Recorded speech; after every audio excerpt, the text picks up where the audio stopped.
Hello, how are you? On se retrouve pour la correction de l'activité que vous aviez à faire cette semaine, North versus South. Alors, j'ai mis les mots qui peuvent vous poser problème surlignés en rose. Vous les noterez avec la traduction dans votre cahier. Et attention, regardez, là, il n'y en a qu'un dans le premier paragraphe. Et vous en avez 5 ici. Donc, il n'y a pas grand-chose. Et en plus, je pense que c'est des mots qu'on a déjà vus. Alors, pourquoi j'ai surligné comme ça en rose? C'est parce qu'en fait, je vais vous montrer qu'on peut faire exactement ce qu'on attend de vous avec des phrases simples, avec des mots simples. Vous allez voir que normalement, rien ne vous pose problème. Question 1, vous deviez présenter donc la couverture du document et analyser les symboles qui étaient illustrés. Alors, on va lire ce que je vous propose.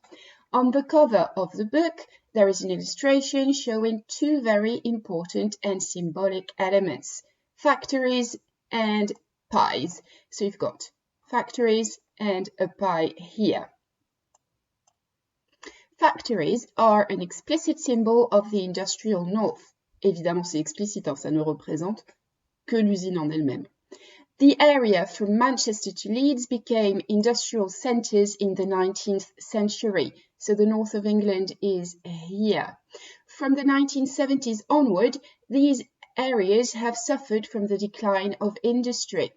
Si on pense un petit peu à la géographie française, on retrouve quelque chose de similaire.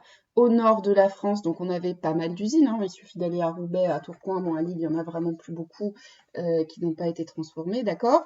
On retrouve aussi les mines, pareil qu'au nord de l'Angleterre, d'accord, et tout ça a connu un déclin depuis les années 70. The pie is a very strong symbol of the working class. The working class, donc, c'est la classe laborieuse. En France, on parle souvent de classe populaire, par exemple. It's a handy lunch to bring to work and is cheap to make. Alors, ceux qui savent plus ce que handy veulent dire, eh bien, on l'a déjà vu, on l'a noté dans ce chapitre, donc je ne le répéterai pas. These two elements resonate with the figure of the man in the middle who looks like a factory worker. Évidemment, donc, ces deux éléments, ils résonnent avec cet élément-ci, d'accord? Donc, ça va être un livre qui parle de la vie des gens au nord qui sont plutôt des ouvriers, des travailleurs. Question 2. Vous deviez donc rédiger un paragraphe sans répondre précisément à chaque question que je vous avais donnée lundi, mais plutôt en essayant de formuler quelque chose de cohérent, d'argumenter et de structurer. Donc je vous propose ceci. The document is an extract from Pies and Prejudice, a book by Stuart Maconie, with a pun on the book by Jane Austen, Pride and Prejudice.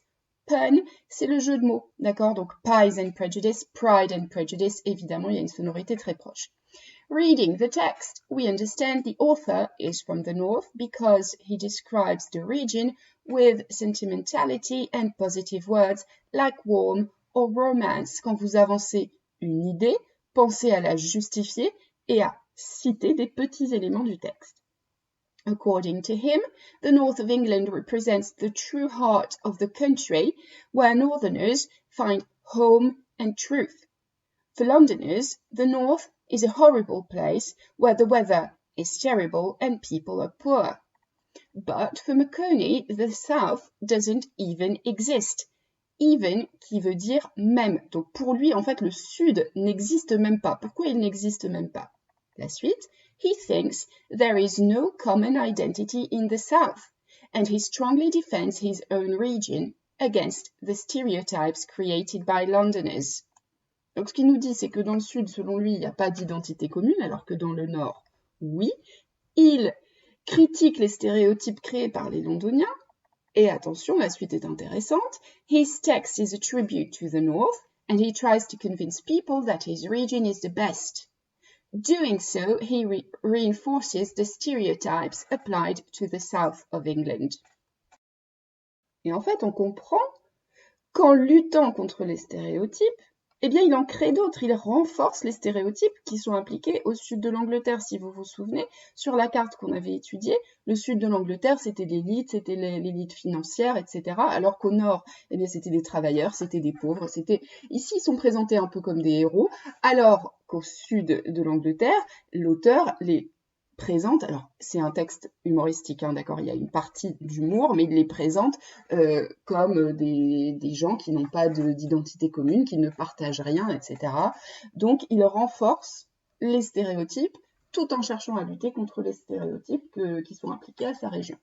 Voilà, donc vous deviez faire quelque chose comme ça. Vous voyez que ça peut être assez simple. Donc, strongly, fortement, tribute, un hommage, et doing so, on peut traduire en se faisant. Donc, c'est en faisant ça qu'il renforce, etc. Vous n'hésitez pas si vous avez des questions, et je vous retrouve la semaine prochaine pour la suite. Bye bye!